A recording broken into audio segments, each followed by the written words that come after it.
आताच दादाचा मार्गदर्शन ऐकल्यानंतर आम्ही आपलं धाराशिव जे मावळे आहोत ते म्हणलं पुढे गावात जाऊन बसल्यापेक्षा इथंच चर्चा करू आणि 30 तारखेच्या नियोजनाला लागावं या संदर्भात आम्ही इथं बसलो होतो। इथं इतर बी बांधव आहेत।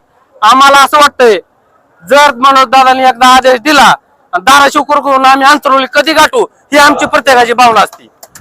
आणि सगळ्यात महत्त्वाचं तुम्हाला सांगतो, आता मी काय अभ्यासक नाही किंवा विश्लेषक बी नाही, जी मॅनेज झाली लोक आहेत ती म्हणतात काय मिळालंय जर ही बघायचं असेल तर आमच्या खेडच्या रामगरजला जाऊन विचारा की कुणबी मधून PSI झालाय।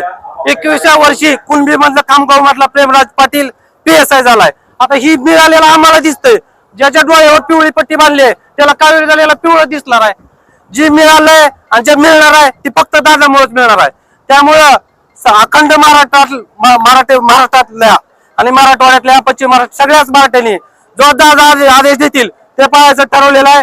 आणि येत्या 30 तारखेला आम्ही प्रत्येक गावातलं कमीत कमी 10 गाड्या घेऊन सगळ्या बांधवाला घेऊन येण्याचं नियोजन आम्ही आजपासूनच तयारी करतोय। आणि सगळ्यात महत्वाचं तुम्हाला सांगतो, मराठा या ठिकाणी मला बोलत असताना मला माझ्या जिल्ह्याचा अभिमान वाटतो। तसं तर सगळीकडे तीच परिस्थिती असेल। एक साधारण शेतकरी कुटुंबातला असताना सुद्धा इथं सिनियर आहेत, अतुलबाई आहेत, उमेश, म्हणजे सगळ्याचं नाव घेत नाही आणि कोणाचं नाव राहिलेलं माझ्यासाठी बरं नाही। सगळी जण एक कुटुंबातील एक सदस्य असल्यासारखं एकूणमेकाला सांभाळून घेऊन आम्ही टीमनं काम करतो। त्यामुळे हा लढा इथपर्यंत यशस्वी झालेला आहे आणि इथून पुढे बी एक कुटुंब म्हणून एक टीम म्हणून आम्ही काम करू आणि येत्या 30 तारखेला धाराशिवचं वादळ अंतरवलीत सगळं मोठ्या संख्येत दाखल होईल ते एवढंच सांगतो आणि माझे 2 शब्द संपवतो। अखंड महाराष्ट्र म्हणतोय मी, अखंड महाराष्ट्र, विशेषतः धाराशिवला जवळ असलेला बार्शी तालुका ही मोठ्या संख्येने उपस्थित राहण्याचं आवाहन मामाच्या वतीने मी करतो। जय जिजाऊ, जय शिवराय।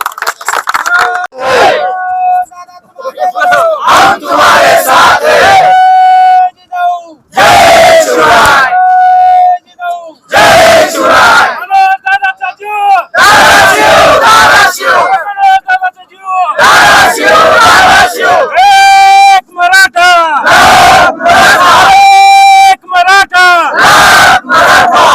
छत्रपती शिवाजी महाराज की जय, छत्रपती संभाजी महाराज की जय।